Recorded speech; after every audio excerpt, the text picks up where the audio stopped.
You're welcome in my hall. But let us leave these matters for another time. Tonight, we will eat and drink like gods and wake in a kingdom made new.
Harold's colours. He is already marking his territory. Marking? Gods, he's spraying like a horny pup. Harold may be young, but he's clever. Do not underestimate him. He came of age very quickly.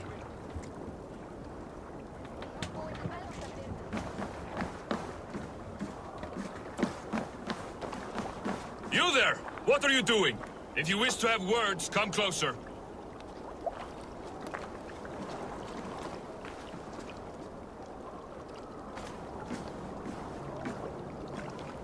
Are you one of Harold's men? I am. The king wishes to make a survey of the land he now rules. Nothing more. Let me ask, are you one of the conquered? Did Harold take your lands as well? No. My family has lived under his banner since the days of his father, Halfdan the Black. Well, welcome to Fornburg, warrior.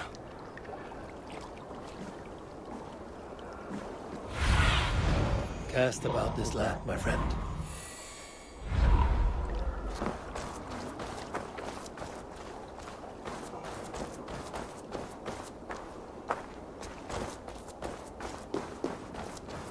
I have not had the win all day.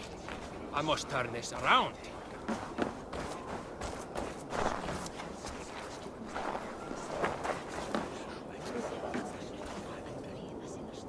It's Eivor! Open the door! Come in, but keep your voice down. You will alert Harald's men.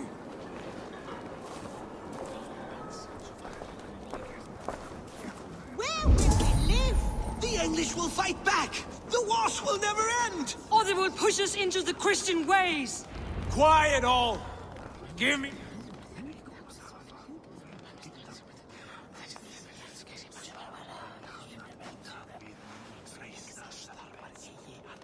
Two days ago, we rid this land of Kjotve and his dogs. Yet today, we do not celebrate. Today we cower under a cloud of fear. But it need not be like this. We are not the heel-trodden subjects of a boy king. We are the Raven clan. Our destiny is our own. Did you know about your father's oath to Harold? I did not. And for that my anger burns hotter than any man's here. But I will not let that drive me into despair. We cannot stay in Norway. Not under Harald's boot. Not without fueling more war. So we push forward. To newer lands. To England. And there make a new home. A kingdom of our own. The sons of Ragnar Lothbrok have been in England 8 winters already.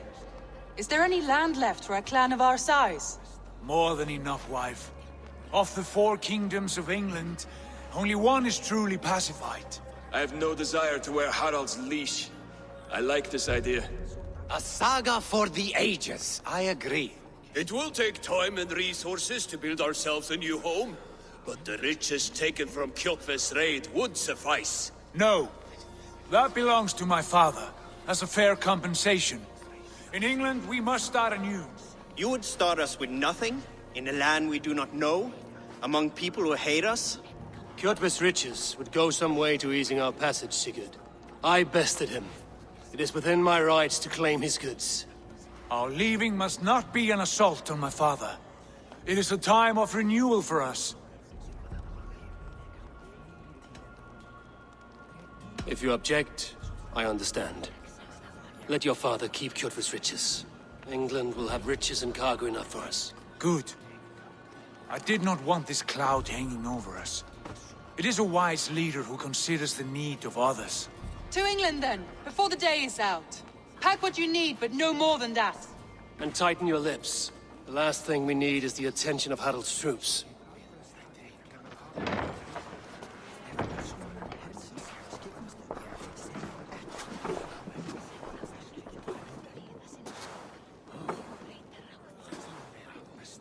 How much did you hear? Enough. A new path is revealed, and your journey will be challenging. Will you not join us? For my mother's sake, I cannot. But our threads will cross again before the final day. Until then, farewell.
I don't like the way those soldiers watch me. I find it flattering. You think one will marry you and carry you off to the capital? Would he? He would take his pleasure and move on, you moon-eyed magpie, leaving you with a little soldier to raise by yourself.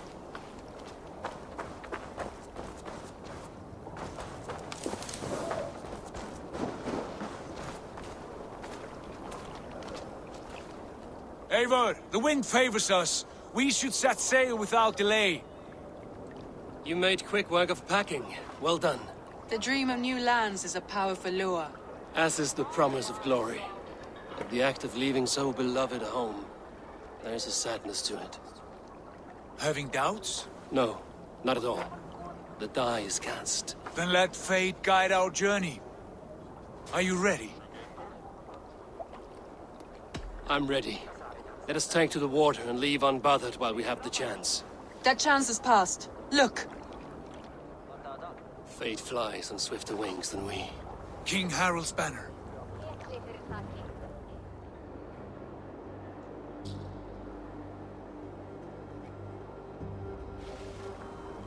Sigurd! What is this assembly? What are you planning? An exit, father. As graceful as I can. For if I cannot be king in the land of my birth, I will start a new saga. In England. Nonsense! Your place is here, son, at my side. There will be other victories soon. Other glories. My choice is made, father. Do not hope otherwise. Styrbjorn Jarl. Our men were killed as we patrolled nearby. And the word is, Eivor swung the axe. If the dead could speak, what would they say of their deaths, wolf-kissed? They would tell you how they offered us insults, and how I slew them for it. As the dead cannot defend themselves, a vergelt is wanted. 50 weight of silver for each life. By law. 50 weight? You will have it from me. A parent must pay the price of his children's folly. That was generous, Lord. Why England?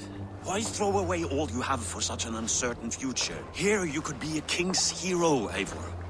Your name known all across Harald's many kingdoms. No. I will not be captive to another man's gaudy design. My destiny is my own to weave. Eivor speaks for both of us, father. You gambled your honor, and you lost your family. I hope the trade was worth it. Anger and sadness wrestle for my heart, but I am glad you'll leave this place alive.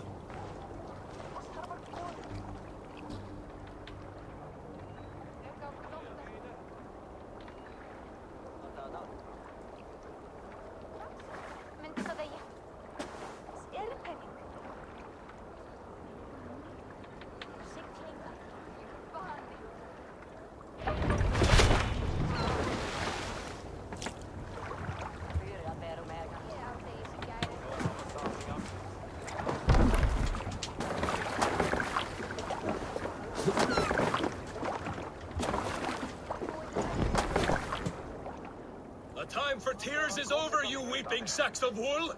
Put some muscle into those pools! Ration your strength, dog. We have an ocean to cross. All right, you lazy backrout. Sigurd, what's our course? The sons of Ragnar established settlement near the coast. We set sail for that. Ragi, sing a song to lift our hood. To rouse the gods! Inspire a mighty fart from Thor to speed us on our way! An ocean lies before us, Eivor, and on its far side, a new kingdom awaits. You know England well from your travels. I spent a season in their kingdom of Mercia, a temperate land, lush and wild. By now, the sons of Ragnar will have claimed its heart. Do we mean to join their army? They will join ours. In time, all of England will know of Ravenclan and the glory we brought to that fractured land. So to England! Glory and destiny! To England! To England! For Valhalla!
In a lecture at the University of Cambridge, Dr. Sirka told a worried audience that scientists have few answers for them.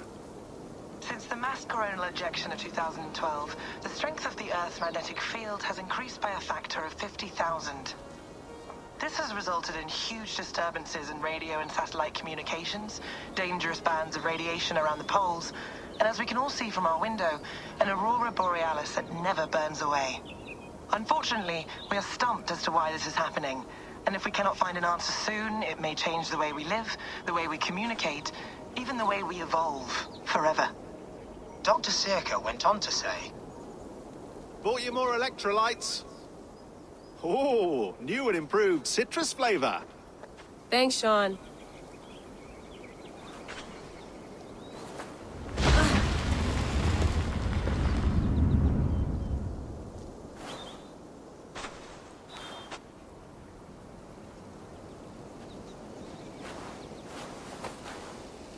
How do we fix this? How are you the key to everything?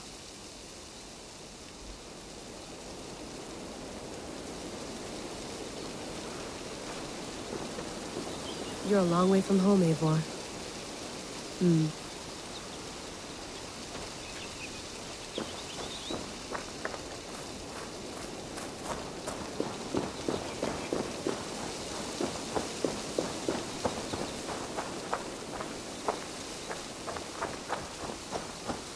Did you get my tea?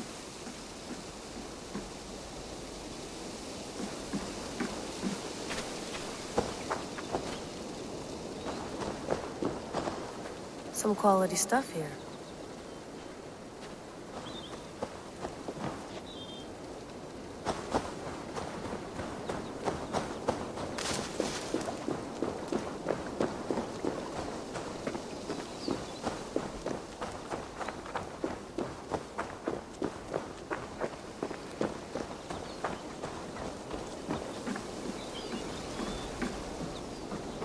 Would love to play around, but I have bigger things on my mind.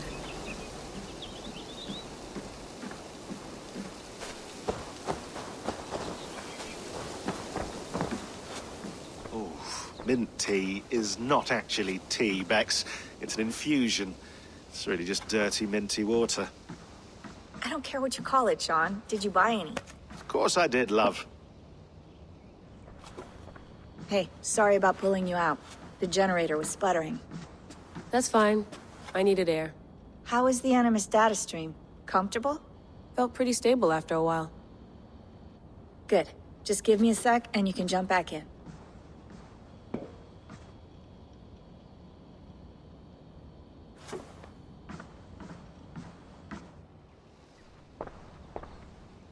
Another satellite came down. Did you see? I did. One of Abstergo's.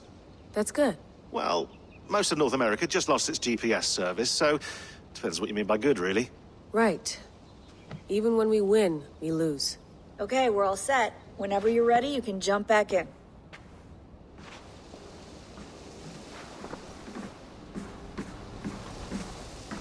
You gonna put this in the fridge, Sean? Of course. In half a minute. Remember, tomatoes go on the counter, not the fridge. Please enjoy your stay. Remember, all the garbage must be packed out, and please water the plants once a day. Yeah, I won't remember that.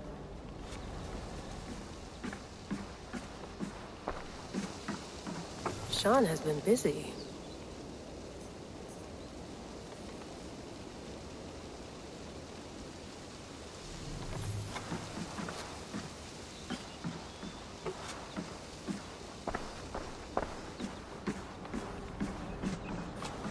Sean, don't forget to water the plants while I'm under, okay? I'll add it to the calendar and tattoo it on my leg.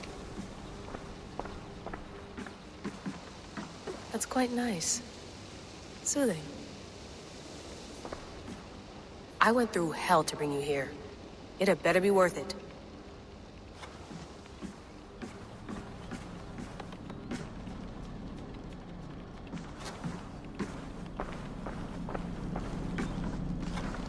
Be nice to sleep in a real bed when this is over.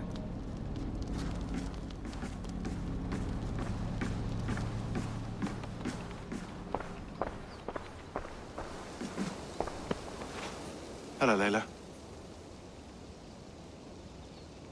Sean, what do you make of the grave out there? Well, it overturns a few hundred years of scholarship about the first Europeans to set foot in North America. Apart from that, it's just a bunch of muddy bones, isn't it? Can we talk about this thing on my neck for a second? Ah, the mood stabilizer. Yes. It's not harmful, is it? I mean, I feel good, but I want to make sure there's no side effects. There shouldn't be. It's only blocking outside signals, a passive effect. So the staff doesn't, you know, mess with you. Sean, what happened last year, I had no control over that. I tried to resist. I understand. And your old team, maybe they don't. But we've seen that sort of thing before. Still, if you want to work with us and get to the bottom of why the world is about to end for the second time in 8 years, then you wear that thing until we say otherwise. William's orders. I know. It's not a problem. It's just a few more weeks, yeah? Just until we figure this out. You're right. I know you're right.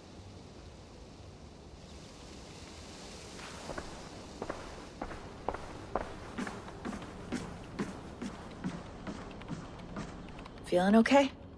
Better. But I'm worried that it could happen again. The 2 data streams. I can't promise it won't. I barely understand it myself. It felt like 2 minds, fighting over 1 brain. It hurt like a shotgun to the head. Right. There's something about this Viking's DNA sample that feels dense, noisy. Could it be the staff? Interfering somehow? How do you mean? My headaches, my temper. They started the day I got that thing. I hope you're not making excuses for, you know, your friend. Jesus, no. I'm not. Sorry. Just take it easy. And if you feel yourself slipping again, let us know. I'm trying. I really am.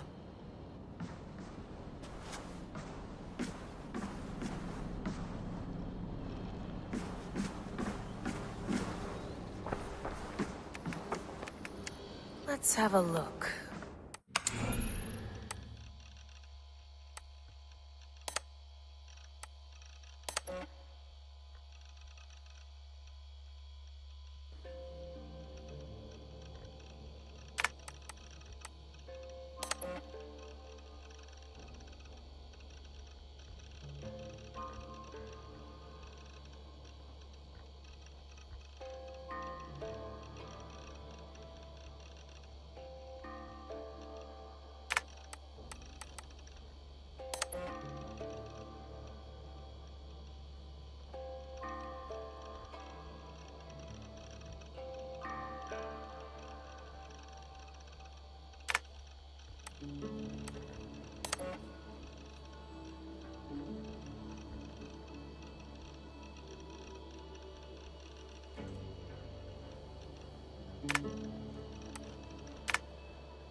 might be interested in this.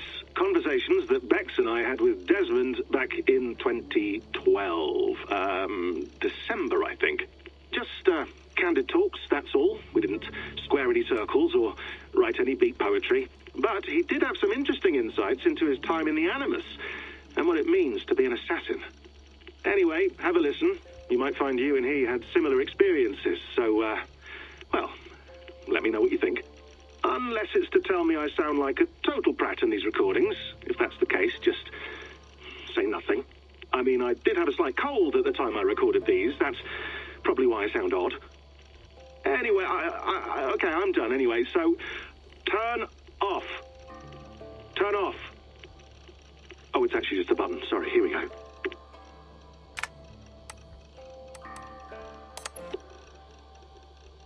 No, come on, Sean. Turn that thing off. Oh, hold on. I like what you said there. I want to get this for posterity. Say it again, nice and loud. Seriously? Sure, come on. If nothing else, it'll give me leverage with your old man. Ah, that's your angle. Nice. What I said was, I wish I hadn't been born into the Assassins. I wish I had chosen this life. Is that good enough? Sure, but why is that? Because choice is the central idea of our creed. It underpins everything, right? It's about free will. It's about seeing the evidence before you and saying, yes, this is what I want. Or, no, this isn't for me. But when you're born into a group like this, or any other, like I was, you get mixed signals. You get told over and over again, this is what we believe. These are the rules. This is reality. No deviation. And if you question it, oh, they look at you like you killed a puppy. That's hardly free will. It's a weird irony when free will is your central belief, but nobody wants you to believe otherwise. I don't know how to say it exactly, but I always thought there was something self-destructive about our creed. If free will is the most important moral guidepost we have, we should be free to ignore it. To choose submission, for example. You know what I mean? Like, we should be free to side with the Templars. If it's really my choice, I could do that. Right. It's almost self-refuting. A democracy could democratically elect a dictator or choose to get rid of democracy altogether. Within our creed is the seed of its own destruction. That's what makes it powerful, I think. And fragile. Right. The more freedom you have, the more risky it is, you know?